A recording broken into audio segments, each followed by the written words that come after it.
In our cozy little home, life often felt like a well-orchestrated symphony, each day flowing into the next with a comforting regularity. I'm Eliza, a dedicated dentist whose life revolves around caring for others, both in my clinic and at home. My husband, Tom, a man whose past life had etched lines of worry and contemplation on his face, was often my partner in quiet evenings spent discussing everything and nothing. This particular evening, however, held a different tune. As I entered our home, the aroma of simmering stew greeted me, a sign of Tom's attempt to provide some culinary comfort. I found him in the kitchen, looking more troubled than usual. "Hey love, what's cooking?" I asked, trying to inject some lightness into the heavy air. Tom glanced up, managing a weak smile. "Just some stew." "Eliza, we need to talk about something important." "It's about Alex." Alex, Tom's son from his previous marriage, lived with his mother in a different city. Our interactions were limited to brief, somewhat formal exchanges on Skype, his shy demeanor never allowing me to know him beyond the basic pleasantries. "What about Alex? Is he okay?" I queried, concern lacing my voice as I took a seat at the kitchen table. Tom joined me, his hands clasped together, the weight of his words gathering like storm clouds. "He's fine, health-wise. But he's been given a chance to follow his dream of forming a band. He's really passionate about it, Eliza. But, well, he needs our financial help." I leaned in, listening intently. "How much does he need?" I asked, my mind already sifting through our finances. Tom hesitated, then uttered, "Around $10,000. It's for the equipment, some studio time, things like that." I took a deep breath, the number settling in my mind. "That's a significant amount, Tom. But if it's for his dream, tell me, have you seen any of his work? Is he serious about this path?" He nodded vigorously. "I've heard some of his music during our calls. He spends every spare moment he has on it. I believe in him, Eliza." I watched the earnest look in his eyes, a father's love mingling with hope. "All right, Tom. If you believe this is right, I trust your judgment. Let's support Alex. But, let's also ensure it's a wise decision. We should probably have a chat with him, understand his plan a little better." Tom's face lit up with a mixture of relief and gratitude. "Thank you, Eliza. This means the world to him, and to me. And yes, let's arrange a call with him soon." As we sat there planning our next steps, I couldn't help but feel a mixture of excitement and apprehension. I was about to invest in a dream, in a young man I barely knew, hoping that our contribution would set him on a path to success and fulfillment. It was a risk, but perhaps, in the grand scheme of things, a risk worth taking for family. Months slipped by after the first financial aid for Tom's son, Alex. Life resumed its usual pace with my dental practice bustling and Tom's work steady. Then one evening, as autumn leaves began to paint the ground in hues of amber and gold, Tom approached me with a familiar hesitancy in his eyes. "Eliza, can we talk about something?" he asked, his voice carrying an edge of discomfort. I nodded, setting aside the book I was reading. "Of course, what's on your mind?" He took a deep breath, his gaze avoiding mine. "It's about Alex again. He's making great progress with his music, really diving into it. But he needs more support, another $10,000. I felt a twinge of surprise, my eyebrows knitting together in concern. "Another $10,000? But we just provided for his initial setup. What does he need this time?" Tom's fingers fidgeted with the hem of his shirt. "He's looking to upgrade some equipment, maybe get into a better studio. It's just that, things are getting more serious for him now." I sighed, a sense of unease settling in. "Tom, I understand wanting to support Alex, but we need to be mindful. We're talking about a lot of money here. I earn well, but these are hard-earned savings. We need to think about our future too." Tom's face turned a shade darker, his voice raising slightly. "But it's for Alex, Eliza. My son. Don't you think he deserves this chance? His tone stung, a hint of accusation lingering in the air. Of course, I do, I replied, my voice firm yet calm. But I also believe in responsible support. We can't just keep handing out money without understanding the full picture. The conversation grew heated, our words a volley of concern and frustration. Then, suddenly, Tom's demeanor shifted from defensive to outright angry. You just don't understand, Eliza. You're not a parent. You don't know what it's like to want to give everything to your child.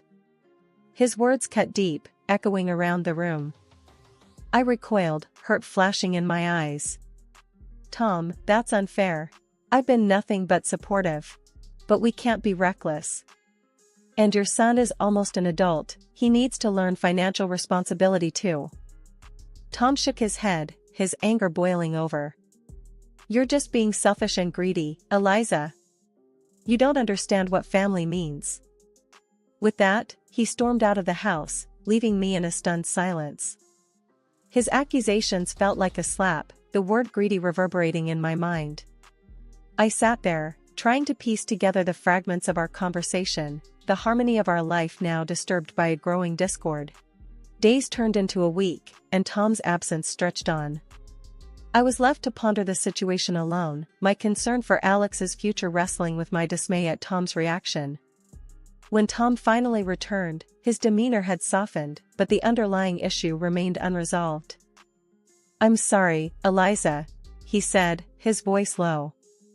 I shouldn't have exploded like that. It's just, I want to do right by Alex. I nodded, accepting his apology but feeling the distance between us. I understand, Tom. But we need to be a team in this, especially when it comes to big decisions. Reluctantly, I agreed to the additional support for Alex, my heart heavy with apprehension. Tom's immediate switch back to his affectionate self was a relief, but also a reminder of the fragile balance we were treading. The cycle of financial requests for Tom's son had become a recurring theme, straining not just our bank account, but also the very fabric of our relationship. Just as the leaves began to shift to the fiery colors of fall, Tom approached me again, his demeanor more desperate than before. Eliza, we need to talk about Alex again, he began, avoiding my gaze. I set down my book, a sense of dread filling the air. What is it this time, Tom? He fidgeted, clearly uncomfortable. It's a big opportunity for him, a chance to go on a tour with his band. He needs our help, Eliza. He needs $30,000. I was taken aback, the figure echoing in my mind like a bad joke. 30,000? Tom, this is getting out of hand. We've been supportive, but this is too much. Tom's face flushed with frustration. But it's for his future, Eliza. Can't you see? He could make it big. I stood up, feeling the tension like a physical force between us. And I want to support him, but not blindly. We've never even seen him play. We don't know if this band is real or just a whim. We need some kind of proof, Tom. His voice raised, a note of panic creeping in. Why can't you just trust me, Eliza? Why do you need proof for everything? I replied, my own voice rising in response. Because trust is based on honesty and responsibility, Tom. And right now, I'm not seeing a lot of either. The room was thick with unsaid words and mounting frustrations. Tom then dropped a bombshell that shattered any semblance of normalcy. If you don't give this money for Alex, I don't think I can stay in this marriage. I felt as if the floor had fallen out beneath me. Are you blackmailing me, Tom? Using our marriage as a bargaining chip for money? He didn't answer, his silence speaking volumes. I realized then that our issues ran deeper than I had ever imagined. This was about more than money, it was about respect, trust, and the balance of power in our relationship. I need time to think, I said finally, my voice hollow. This isn't something I can decide right now. Tom stormed out, leaving me alone with my swirling thoughts. I knew something had to change. We couldn't continue down this path of ultimatums and financial demands. That night, as I lay in bed, the space beside me cold and empty, I realized that I was at a crossroads. One path led to giving in to Tom's demands, sacrificing my principles and possibly my financial security. The other was fraught with the unknown, potentially leading to the end of my marriage. In the quiet of our home, I sat down with my laptop, a sense of unease stirring within me as I navigated to Alex's Instagram page. The images that greeted me were far from what I expected of a struggling musician. Lavish parties, designer clothes, exotic locations, it all painted a picture of luxury that belied the story we'd been told. I needed answers directly from Alex. I called him on Skype, ensuring the video recording was on, ready to confront him about the inconsistencies. He answered, his face a mask of casual indifference. "Alex, we need to talk about the money your dad and I have been sending you," I began, my tone firm. He shrugged nonchalantly. "What about it?" I didn't mince words. "I've seen your Instagram. Your lifestyle doesn't match up with needing money for a band." "I'm not sending any more money." His face changed then, the cool facade slipping into something darker. "You have no idea who you're dealing with. I have connections, people that can make life very unpleasant for you." I felt a chill at his threat, but I didn't waver. "Alex, I've been recording this conversation. Threatening me is a serious offense. I can take this to the police." The bravado drained from his face, leaving behind a pale, frightened boy. Tears welled up in his eyes as he realized the gravity of his actions. "Please, no. I was just talking big. I'm not in any gang. I don't want any trouble with the police." His sudden shift from intimidation to desperation made me pause. He was on the verge of revealing something more, something that might explain the bizarre turn of events. Sitting back, I watched Alex's face, tear-streaked and pale, as he prepared to spill the secrets he'd been holding on to. "All right, Alex, let's hear it then. What's going on?" Through sobs, Alex began to unravel the web of lies. "It started off small, just me wanting some extra cash. But then I found something about Dad." I leaned forward, my heart pounding. "What did you find about your dad, Alex?" He wiped his eyes, taking a shaky breath. "I found out he was seeing someone, not just anyone, someone from his past. I took pictures, threatened to tell you unless he kept sending money." My world spun with his confession. "Tom has been unfaithful? And you've been blackmailing him?" Alex nodded miserably. "Yes. I never meant for it to get this far. I wanted to live a certain way, and when I found out about Dad, it seemed like an easy way to keep the money coming." I felt a mix of anger and pity. "Alex, do you realize how serious this is? Blackmail is a crime. And your father, how could he?" He sniffled, looking down. I know it's messed up. I don't know, I got in too deep. But I swear, Eliza, I don't want to cause any more trouble. I'll stop. I'll figure something else out." I sighed, the weight of the situation heavy on my shoulders.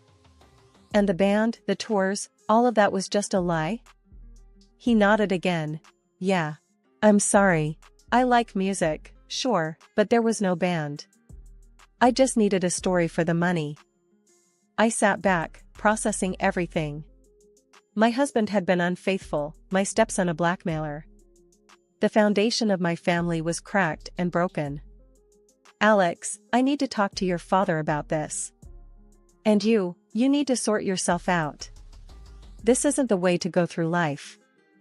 He nodded, a small glimmer of understanding in his eyes. "I know.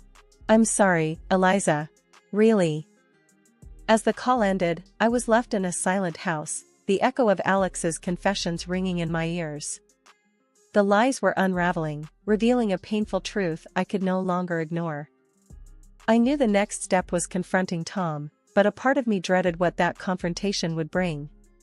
The man I had built a life with was a stranger, and our marriage a facade. I needed to gather my strength, for the conversation ahead would be the most challenging of my life. The house felt unbearably quiet as I waited for Tom to return. The ticking of the clock seemed to echo my racing heart, each minute stretching longer than the last. When I finally heard the turn of the key in the lock, my stomach knotted with anxiety. Tom entered, immediately sensing the storm brewing in the air. "Eliza, what's wrong? You look like you're about to explode."